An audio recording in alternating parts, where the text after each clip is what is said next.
ہمارے معاشرے میں ایک ہمارے گھروں میں اگر ہم غور کریں تو ہمارے گھروں میں ٹوتھ پیسٹ واش روم میں،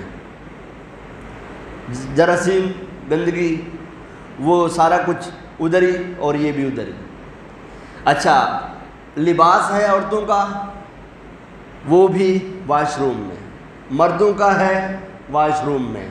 آپ نے لباس چینج کیا، اتارا، واش روم میں لٹکا دیا۔ اب واش روم میں آپ نے لٹکایا ہے، بسم اللہ تو کوئی پڑھے گا نہیں، اب وہ خبیث جنات اس کو استعمال کریں گے۔ اب خبیث جنات جب استعمال کریں گے، اب دکھنے میں تو ہمارے سامنے لٹکا ہوا ہے، انہوں نے ہم سے آگے اجازت تھوڑی لینی ہے کہ میں پہن کے ذرا گھوم کے آ جاؤں، اس نے تو اس کے اندر خباثت ہی کرنی ہے۔ ہمارے گھروں میں عموماً جو ڈپریشن وغیرہ کے جو معاملات ہوتے ہیں، اچھا واش روم ہے، واش روم گئے واپس آئے، دروازے